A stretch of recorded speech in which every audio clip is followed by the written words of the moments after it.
ನಿಮ್ಮೆಲ್ಲರನ್ನು ಇಡೀ ಮದ್ದೂರಿನ ತಾಲೂಕಿನ ಪ್ರತಿ ಹಳ್ಳಿಯಿಂದ ಕರೆಸಿ ನಿಮ್ಮ ಸಮಕ್ಷಮದಲ್ಲಿ ಈ ಒಂದು ಕಾರ್ಯಕ್ರಮವನ್ನು ಮಾಡಿರ್ತಕ್ಕಂಥ ಶಾಸಕರಿಗೆ ಮೊದಲನೇದಾಗಿ ಸರ್ಕಾರದ ಪರವಾಗಿ ವೈಯಕ್ತಿಕವಾಗಿ ಅಭಿನಂದನೆಯನ್ನು ಸಲ್ಲಿಸ್ತೀನಿ. ಈ ಒಂದು ಕಾರ್ಯಕ್ರಮದ ಉದ್ಘಾಟನೆಯನ್ನು ನೆರವೇರಿಸಿದಂಥ ನಮ್ಮೆಲ್ಲರ ನೆಚ್ಚಿನ ರಾಜ್ಯದ ಅತ್ಯಂತ ಬಡವರ ದೃಷ್ಟಿ ಇಟ್ಕೊಂಡು ಅನೇಕ ಕಾರ್ಯಕ್ರಮಗಳನ್ನ ಜಾರಿಗೊಳಿಸಿದಂಥ ಮಾನ್ಯ ಮುಖ್ಯಮಂತ್ರಿಗಳಾದಂಥ ಸಿದ್ದರಾಮಯ್ಯಜಿಯವರೇ, ಹಾಗೂ ನಮ್ಮ ಪಕ್ಷದ ಅಧ್ಯಕ್ಷರು ಮತ್ತು ಉಪಮುಖ್ಯಮಂತ್ರಿಗಳು ನಿರಂತರವಾಗಿ ಜನರ ಮಧ್ಯೆ ಇರ್ತಕ್ಕಂಥ ಡಿ ಕೆ ಶಿವಕುಮಾರ್ ಸಾಹೇಬ್ರೆ, ಹಾಗೂ ಈಗಾಗಲೇ ಹೇಳಿದಂಗೆ ಇವತ್ತಿನ ಕಾರ್ಯಕ್ರಮದ ರೂವಾರಿಯಾದಂಥ ಉದಯ್ ಅವರೇ, ನನ್ನೆಲ್ಲ ಸಚಿವ ಸಂಪುಟದ ಹಿರಿಯ ಸಚಿವರುಗಳಾದಂಥ ಮಾದೇವಪ್ಪನವರೇ, ದಿನೇಶ್ ಗುಂಡೂರಾವ್ ಅವರೇ, ಈಗ ತಾನೇ ನಿರ್ಗಮಿಸಿದಂಥ ಕೃಷ್ಣ ಬೈರೇಗೌಡ್ರೆ, ವೆಂಕಟೇಶ್ ಅಣ್ಣವರೇ, ರಹೀಮ್ ಖಾನ್ ಅವರೇ, ಮತ್ತು ಶಾಸಕ ಸ್ನೇಹಿತರುಗಳಾದಂಥ ರವಿ ಅವರೇ, ನಮ್ಮ ಬಾಬು ಬಂಡಿ ಸಿದ್ದೇಗೌಡ್ರೆ, ನಮ್ಮ ಶುಗರ್ ಫ್ಯಾಕ್ಟ್ರಿ ಅಧ್ಯಕ್ಷ ಅಂತ ಗಂಗಾಧರ್ ಅವರೇ, ನಯೀಮ್ ಅವರೇ, ಇನ್ನಿತರೆ ಎಲ್ಲ ಚುನಾಯಿತ ಪ್ರತಿನಿಧಿಗಳೇ, ಅಧಿಕಾರಿಗಳಾದಂಥ ನಮ್ಮ ಐ ಜಿ ಅವರಿದ್ದಾರೆ, ಡಿ ಸಿ ಅವರಿದ್ದಾರೆ, C E O, S P, ಇನ್ನಿತರೆ ಎಲ್ಲ ನೀರಾವರಿ ಇಲಾಖೆಯ ಇತರೆ ಇಲಾಖೆ ಅಧಿಕಾರಿಗಳಿದ್ದೀರಾ, ಮಾಧ್ಯಮ ಸ್ನೇಹಿತರಿದ್ದೀರಾ, ಇಡೀ ತಾಲೂಕಿನ ಸಮಸ್ತ ಸಾರ್ವಜನಿಕರು, ರೈತರು, ಮಹಿಳೆಯರು, ಯುವಕರಿದ್ದೀರಾ. ದಯಮಾಡಿ ನಾನು 5 ನಿಮಿಷ ಮಾತನಾಡೋದು. ಇವತ್ತು ವಿಶೇಷವಾಗಿ ನಿಮ್ಮ ಮುಂದಲೇ ಮಾನ್ಯ ಮುಖ್ಯಮಂತ್ರಿಗಳು, ಉಪಮುಖ್ಯಮಂತ್ರಿಗಳು ಮಾತನಾಡಬೇಕು, ನೀವು ಯಾರೂ ಸಹ ಹೋಗಬಾರ್ದು ಅನ್ನೋ ಕಾರಣಕ್ಕೆ ಇಲ್ಲಿರ್ತಕ್ಕಂಥ ಎಲ್ಲ ಸಚಿವರು ಮಾತನಾಡೋದು ಬೇಡ ಅಂಥೇಳಿ ಇವತ್ತು ಉದಯರು ಕಡಿಮೆ ಮಾತನಾಡಿದ್ದಾರೆ, ನಾನು ಕಡಿಮೆ ಮಾತಾಡ್ತೀನಿ. ಉಪಮುಖ್ಯಮಂತ್ರಿಗಳು, ಮುಖ್ಯಮಂತ್ರಿಗಳು ಇಬ್ಬರೇ ಮಾತನಾಡೋದ್ರಿಂದ ದಯಮಾಡಿ ತಾವೆಲ್ಲರೂ ಸಹ ಸಹಕರಿಸಬೇಕು ಅಂತೇಳಿ ವಿನಂತಿ ಮಾಡಿ, ಇವತ್ತು ಈ ಜಿಲ್ಲೆ ಅನೇಕರ ನಾಯಕರುಗಳನ್ನ ಕೊಟ್ಟಿದೆ. ಸ್ವತಂತ್ರ ನಂತರ ಇಡೀ ರಾಷ್ಟ್ರ ರಾಜ್ಯ ಗಮನ ಹರಿಸುವಂಥ ನಾಯಕತ್ವವನ್ನು ಕೊಟ್ಟಿರ್ತಕ್ಕಂಥ ಜಿಲ್ಲೆ ಮಂಡ್ಯ. ಅಂದರೆ ಬಹುಶಃ ಅದೇ ಯಾವ ರೀತಿ ಸೌಂಡ್ ಅನ್ನೋದನ್ನು ನೀವೆಲ್ಲರೂ ಸಹ ನೋಡಿದ್ದೀರ. ಆದರೆ ಅನೇಕ ಸರ್ಕಾರಗಳು, ಅನೇಕ ನಾಯಕರುಗಳು ಅನೇಕ ಅವ್ರದ್ದೇ ಆದಂಥ ರೀತಿಯಲ್ಲಿ ಅಭಿವೃದ್ಧಿಗೆ ಒತ್ತನ್ನು ಕೊಟ್ಟಿದ್ದಾರೆ. ಅದಕ್ಕಿಂತ ಮುಂಚೆ, ಸ್ವತಂತ್ರಕ್ಕಿಂತ ಮುಂಚೆ ನಾಲ್ವಡಿ ಕೃಷ್ಣರಾಜ ಒಡೆಯರು ಸಹ ಎಲ್ಲ ಸರ್ಕಾರಗಳಿಗಿಂತ ಹೆಚ್ಚು ಅಭಿವೃದ್ಧಿಯನ್ನು ಈ ಭಾಗಕ್ಕೆ, ಮಂಡ್ಯಕ್ಕೆ ವಿಶೇಷವಾಗಿ ಕೊಟ್ಟಿದ್ದಾರೆ. ಆದರೆ ಇವತ್ತು ಕಳೆದ 5 ವರ್ಷಕ್ಕೆ ನಾವು ಹೋಲಿಕೆಯನ್ನು ಮಾಡಬೇಕಾಗತ್ತೆ. ನಾವು 25 ವರ್ಷದ, 30 ವರ್ಷದ, 50 ವರ್ಷದ ಹೋಲಿಕೆ ಮಾಡಲಿಕ್ಕಾಗಲ್ಲ. 5 ವರ್ಷದಲ್ಲಿ ಇವತ್ತು ಏನು 7 ಜನ ಶಾಸಕರು ಗೆದ್ದಿದ್ದಂಥ ಪಕ್ಷ ಸರ್ಕಾರ ಮಾಡಿದಾಗ ಏನಿತ್ತು ಅಥವಾ ಬಿ ಜೆ ಪಿ ಸರ್ಕಾರ ಬಂದಾಗ ಏನಿತ್ತು ಅನ್ನೋದನ್ನು ನೀವೆಲ್ಲ ಸಮತೋಲನ ಮಾಡಬೇಕಾಗುತ್ತೆ. 5 ವರ್ಷದಲ್ಲಿ ಈ ಜಿಲ್ಲೆಯಲ್ಲಿ ಜನರಿಗೆ ಸ್ಪಂದಿಸಿದ್ರ, ಅಭಿವೃದ್ಧಿ ಕೆಲಸ ಆಗಿತ್ತಾ ಅಥವಾ ಜನಪರ ಕಾರ್ಯಕ್ರಮ ಕೊಟ್ಟಿದ್ರ? ನೀವೆಲ್ಲರೂ ಸಹ ಯಾರನ್ನೇ ಯಾವುದೇ ವಿಚಾರದಲ್ಲಿ ನಾವು ಹಿಂದೆ ಇದ್ದವ್ರು ಹೇಗೆ, ಇವತ್ತಿದ್ದವ್ರು ಹೇಗೆ ಅನ್ನೋದನ್ನು ನೋಡಿದಾಗ ಮಾತ್ರ ಪ್ರಜಾಪ್ರಭುತ್ವದ ವ್ಯಾಲ್ಯೂ ಉಳಿಯಲಿಕ್ಕೆ ಸಾಧ್ಯ. ಅದನ್ನು ನೋಡಬೇಕು. ಇವತ್ತಿದ್ದಂಥ ಇಲ್ಲಿ ಶಾಸಕರು ಹಿಂದೆ ಇದ್ದಂಥ ಶಾಸಕರಿಗೆ ಕಂಪ್ಯಾರಿಸನ್ ಮಾಡಬೇಕಾದಂಥದ್ದು ಅನಿವಾರ್ಯ. ಇವತ್ತು ಉದಯ್ ಅವರು ಒಬ್ಬ ಉದ್ಯಮಿ ಆದರೂ ಸಹ ಇಲ್ಲಿ ಬಂದು ಶಾಸಕರಾದ ಮೇಲೆ, ಶಾಸಕರು ಆಗತ್ತಿಂತ 2 ವರ್ಷ ಏನು ಓಡಾಡಿದರು, ಸಂಪರ್ಕ ಇಟ್ಕೊಂಡಿದ್ರು, ಅವತ್ತು ಅನೇಕರು ಅನೇಕ ಥರ ಮಾತನಾಡ್ತಿದ್ರು. ಆದರೆ ಶಾಸಕರಾದ ಮೇಲೆ, ನಮ್ಮದೇ ಸರ್ಕಾರ ಬಂದ ಮೇಲೆ ನಿರಂತರವಾಗಿ ಸಂಪರ್ಕದಲ್ಲಿದ್ದಾರೆ, ಅನೇಕ ಕೆಲಸಗಳನ್ನು ಮಾಡ್ತಾರೆ. ಅವ್ರು ಎಲ್ಲೇ ಹೋಗಲಿ, ಎಲ್ಲೇ ಬರಲಿ, ವಾರಕ್ಕೆ 4-5 ದಿವಸ ನಿಮ್ಮ ಜೊತೆಯಲ್ಲಿರ್ತಾರೆ, ಹಳ್ಳಿಗಳಲ್ಲಿರ್ತಾರೆ, ಅಭಿವೃದ್ಧಿ ಕೆಲಸ ಗಮನ ಕೊಡ್ತಾರೆ. ಇದು ಅತ್ಯಂತ ಒಬ್ಬ ಒಳ್ಳೆಯ ಶಾಸಕರನ್ನ ಆಯ್ಕೆ ಮಾಡಿಕೊಟ್ಟಿದ್ದೀರಾ. ಅವ್ರು ನಿರಂತರವಾಗಿ ನಿಮ್ಮ ಜೊತೆಲಿ ಇರ್ತಾರೆ ಅನ್ನೋದನ್ನು ನಾನು ಈ ಸಂದರ್ಭದಲ್ಲಿ ಹೇಳಲಿಕ್ಕೆ ಇಚ್ಛೆಪಡ್ತೀನಿ. ಅದೇ ರೀತಿ ನಮಗೆ ಒಂದು ಅದೃಷ್ಟವಶಾತ್ ಇವತ್ತು ನಮ್ಮ ಜಿಲ್ಲೆಯಲ್ಲಿ ಗೆದ್ದಿರ್ತಕ್ಕಂಥ ನರೇಂದ್ರ ಸ್ವಾಮಿ ಅವರು ಇರ್ಬೋದು, ಬಾಬಣ್ಣ ಇರ್ಬೋದು, ರವಿ ಇರ್ಬೋದು, ದರ್ಶನ್ ಪುಟ್ಟಣ್ಣಯ್ಯ ಇರ್ಬೋದು, ಎಲ್ಲರೂ ಸಹ ಇದೇ ರೀತಿ ಉತ್ತಮವಾದಂಥ ಜನಪರವಾದಂಥ ಕೆಲಸವನ್ನು ಮಾಡ್ತಿದ್ದಾರೆ. ಕೆ ಆರ್ ಪೇಟೆ ನಮ್ಮ ಪಕ್ಷದ ಶಾಸಕರು ಅಲ್ಲದೇ ಇದ್ದರು, ಅಭಿವೃದ್ಧಿ ವಿಚಾರದಲ್ಲಿ ನಾವು ಹೆಚ್ಚು ಒತ್ತನ್ನು ಕೆ ಆರ್ ಪೇಟೆಗೂ ಸಹ ಕೊಡ್ತೀವಿ. ಇಡೀ ಜಿಲ್ಲೆ ಸಮಗ್ರವಾಗಿ ಅಭಿವೃದ್ಧಿ ಆಗಬೇಕು ಅನ್ನೋದು ಸಿದ್ದರಾಮಯ್ಯನವ್ರದ್ದು, ಡಿ ಕೆ ಶಿವಕುಮಾರ್ದು, ನಮ್ಮದು ಎಲ್ಲರದ್ದು ಉದ್ದೇಶ ಅಷ್ಟೇ ವಿನಃ ನಾವು ಯಾವ ಪಕ್ಷದ ಶಾಸಕರು, ನಮ್ಮ ಪಕ್ಷದವರ ಇನ್ನೊಬ್ಬ ಪಕ್ಷದವರ ಅನ್ನೋದನ್ನು ನಾವು ನೋಡ್ತಕ್ಕಂಥದ್ದು ನಾವು ಗಮನ ಹರಿಸಲ್ಲ. ಇವತ್ತು ನ್ಯಾಷನಲ್ ಹೈವೇ ಇರ್ಬೋದು, ಅವ್ರದ್ದೇ ಪಕ್ಷ ಬೇರೆ ಬೇರೆ ವಿಚಾರದಲ್ಲಿ ಮಾತನಾಡ್ತಾರೆ. ತಮಿಳುನಾಡಿನಲ್ಲಿ ನಿಮ್ಮದೇ ಪಾರ್ಟ್ನರ್ ಇದ್ದಾರೆ ಅಂತ, ಗೋವಾದಲ್ಲಿ ಅವ್ರದ್ದೇ ಪಕ್ಷದವರಿದ್ದರೆ ಮಾದಾಯಿ ಯೋಜನೆ ತರಲಿಕ್ಕೆ ಆಗ್ತಾಯಿಲ್ಲ ಅವ್ರ ಕೈಲಿ. ಇಲ್ಲಿ ಅವರೇ ಪಕ್ಷದ ಆಡಳಿತ ಇದ್ದಾಗ ಮೈಸೂರು ಬೆಂಗಳೂರು ರಸ್ತೆಯಲ್ಲಿ ಆಕ್ಸಿಡೆಂಟ್ನ ಅಥವಾ ಇಲ್ಲಿ ಕಾಮಗಾರಿನ ಸರಿಯಾದ ರೀತಿಯಲ್ಲಿ ಮಾಡಲಿಕ್ಕೆ ಆಗಲಿಲ್ಲ. ಇಂಥವರು ಅವ್ರಿಗೆ ಯಾವ ಸಂದರ್ಭದಲ್ಲಿ ಏನು ಮಾತನಾಡಬೇಕು ಅಂತೇಳಿ ಇಲ್ಲಿರ್ತಕ್ಕಂಥ BJPಯ ಅಧ್ಯಕ್ಷರಿಗೋ ವಿರೋಧ ಪಕ್ಷದ ನಾಯಕರಿಗೋ ಗೊತ್ತಾಗುತ್ತೋ ಇಲ್ವೋ ಗೊತ್ತಿಲ್ಲ. ದುರಂತ ಇಂಥದ್ದೆಲ್ಲ ಯಾವುದನ್ನು ಯಾವ ಟೈಮ್ನಲ್ಲಿ ಮಾತನಾಡಬೇಕು ಅಂತ. ಇವತ್ತು ನಮ್ಮ 5 ಗ್ಯಾರಂಟಿ ನಮ್ಮ ಸಿದ್ದರಾಮಯ್ಯನವರು, DK ಶಿವಕುಮಾರು, ರಾಹುಲ್ ಗಾಂಧಿಯವರು, ಖರ್ಗೆಯವರು, ಇವತ್ತು ನಮ್ಮ ಪಕ್ಷದ ಅನೇಕ ಮುಖಂಡರು ಸೇರಿ ಈ 5 ಗ್ಯಾರಂಟಿ ಇವತ್ತು ಆರ್ಥಿಕವಾಗಿ ಇಡೀ ರಾಜ್ಯವನ್ನು ಸುಸ್ಥಿರಿಗೆ ತರ್ತಕ್ಕಂಥ ಒಂದು ದೊಡ್ಡ ಯೋಜನೆ ಅನ್ನೋದನ್ನು ನಾವೆಲ್ಲರೂ ಅರ್ಥ ಮಾಡ್ಕೋಬೇಕು.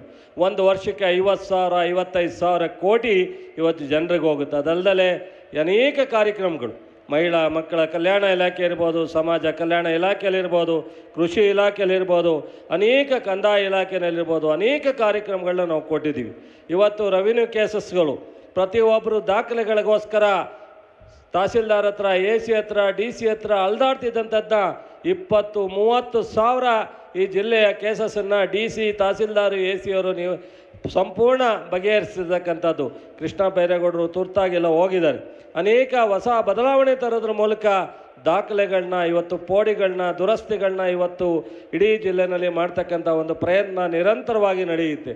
ಅದು ಬಿಟ್ಟು ಸಹ ಸಮಗ್ರವಾಗಿ ಜನರ ಜೊತೆ ಇದ್ದು ಜನಸಂಪರ್ಕಗಳನ್ನ ಮಾಡೋದ್ರ ಸಭೆಗಳನ್ನ ಮಾಡೋದ್ರ ಮೂಲಕ ಜನರ ಸಮಸ್ಯೆಯನ್ನು ಮಂಡ್ಯ ಜಿಲ್ಲೆಯಲ್ಲಿ ನಮ್ಮ ಸರ್ಕಾರ, ಮುಖ್ಯಮಂತ್ರಿಗಳು, ಉಪಮುಖ್ಯಮಂತ್ರಿಗಳ ನಾಯಕತ್ವದಲ್ಲಿ ನಾವೆಲ್ಲರೂ ಪಕ್ಷದ ಅನೇಕ ವಿವಿಧ ಜನಪ್ರತಿನಿಧಿಗಳು, ಶಾಸಕರುಗಳು, ನಾನು ಸೇರಿ ಎಲ್ಲರೂ ಒಟ್ಟಿಗೆ ಮಾಡ್ತಾ ಇರ್ತಕ್ಕಂಥದ್ದನ್ನು ನೋಡಬೇಕು.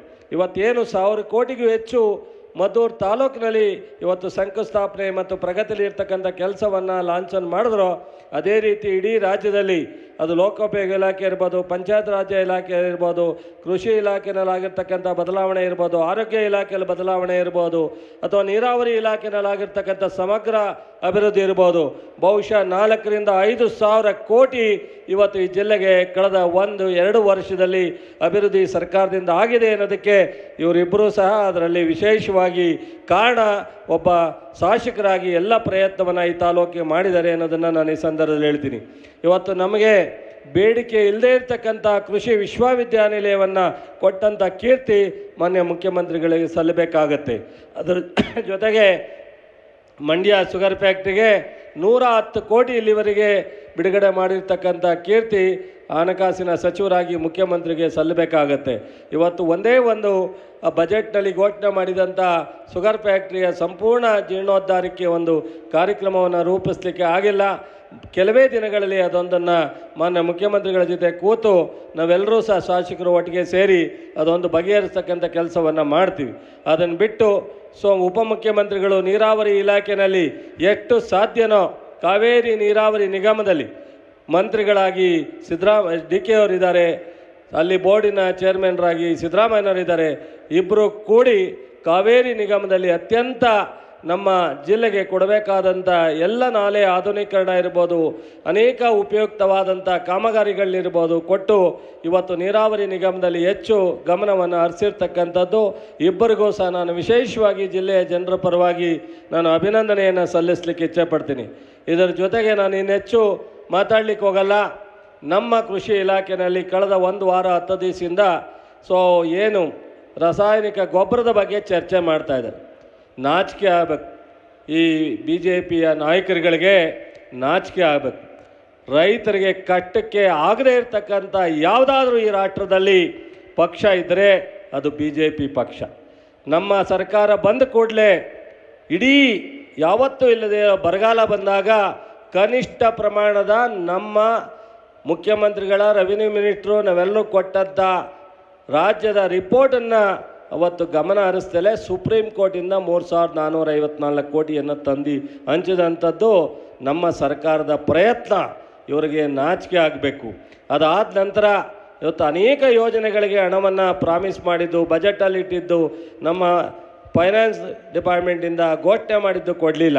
ಅದೆಲ್ಲವೂ ಒಂದು ಕಡೆ ಇರಲಿ, ಫೈಟ್ ಮಾಡೋಣ.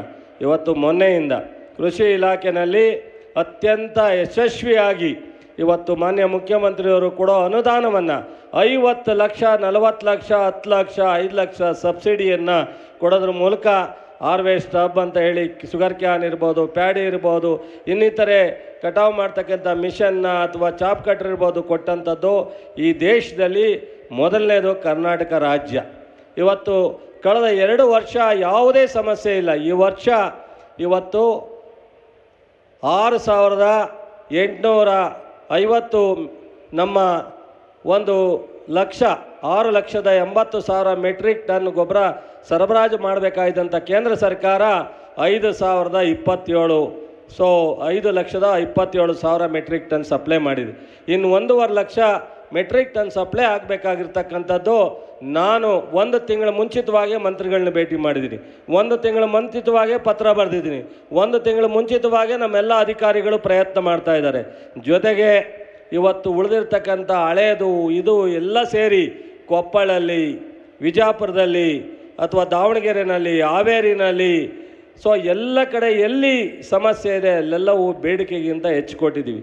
ಆದರೆ ಏನೂ ವಿಚಾರ ಇಲ್ಲ ಅಂಥೇಳಿ ಪ್ರತಿಭಟನೆ ಮಾಡಿ ಕೊಟ್ಟಿದ್ದಾರೆ. ನಿಮಗೆ ದಮ್ಮಿದ್ರೆ, ರೈತರ ಬಗ್ಗೆ ಕಮಿಟ್ಮೆಂಟ್ ಇದ್ದರೆ, ಈ ರಾಜ್ಯದ ಜನರ ಬಗ್ಗೆ ನಿಮ್ಗೇನಾರ ಕಾಳಜಿ ಇದ್ದರೆ ಕೇಂದ್ರದ ಮಂತ್ರಿಗಳ ಜೊತೆ ಹೋಗಿ 1-2 ಲಕ್ಷ 2.5 ಲಕ್ಷ ಮೆಟ್ರಿಕ್ ಟನ್ ಗೊಬ್ಬರನ ಸರಬರಾಜು ಮಾಡಲಿಕ್ಕೆ ಹೇಳಿ. 100ಕ್ಕೆ 100 ಇವತ್ತು ರೈತರಿಗೆ ಕೊಡ್ತಕ್ಕಂಥ ರಾಸಾಯನಿಕ ಗೊಬ್ಬರವನ್ನು ಯಾವುದೇ ರಾಜ್ಯ ಪ್ರೊಡಕ್ಷನ್ ಮಾಡಲ್ಲ, ಎಲ್ಲವೂ ಕೇಂದ್ರದಿಂದ ಬರಬೇಕಾಗತ್ತೆ.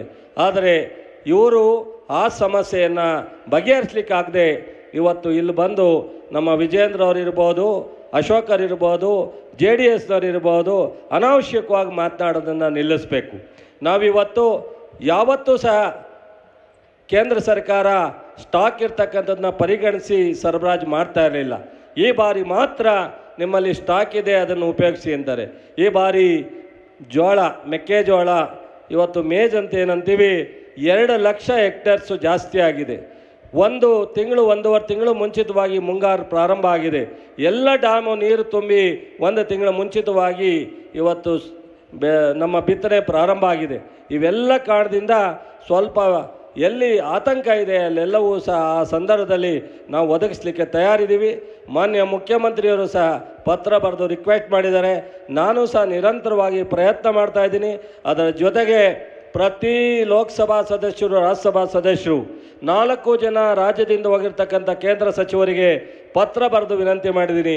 ಅವ್ರು ಯಾರೂ ಪ್ರಯತ್ನ ಮಾಡ್ದಲೇ ಜೋಶಿಯವರು, ಪಾಪ ಇವು ಕುಮಾರಸ್ವಾಮಿ ಅವರು ಕಡಿಮೆ ಮಾತಾಡ್ತಾವ್ರೆ, ಜೋಶಿಯವರು ಚಾರ್ಜ್ ತಗೊಂಡವ್ರೆ. ಮೊನ್ನೆ ಮುಖ್ಯಮಂತ್ರಿಗಳ ಬಗ್ಗೆ ಲಘುವಾಗಿ ಮಾತನಾಡಿದ್ದಾರೆ.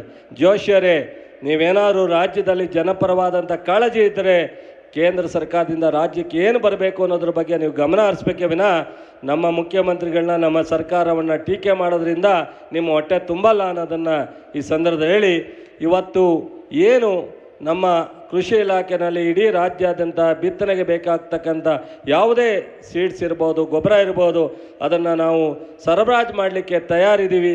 ಎಲ್ಲೂ ರೈತರಿಗೆ ತೊಂದರೆ ಆಗಲ್ಲ. ಯಾರೂ 1-2 ದಿವಸ ಹೆಚ್ಚು ಕಡಿಮೆ ಆದಾಗ ಆತಂಕ ಪಡ್ತಕ್ಕಂಥದ್ದು ಬೇಡ. ಮತ್ತು ನಮ್ಮ ಜಿಲ್ಲೆಯಲ್ಲಿ ವಿಶೇಷವಾಗಿ ಅಭಿವೃದ್ಧಿಯಲ್ಲಿ, ಜನಪರ ಕಾರ್ಯಕ್ರಮದಲ್ಲಿ ಅಥವಾ ರೈತರ ವಿಚಾರದಲ್ಲಿ ಎಲ್ಲವನ್ನು ವಿಶೇಷವಾಗಿ ಕಾರ್ಯಕ್ರಮವನ್ನು ಮಾಡ್ತೀವಿ. ಇವತ್ತು ಈ ಕಾರ್ಯಕ್ರಮ ಯಶಸ್ವಿ ಆಗಲಿಕ್ಕೆ ನಮ್ಮ ಸರ್ಕಾರ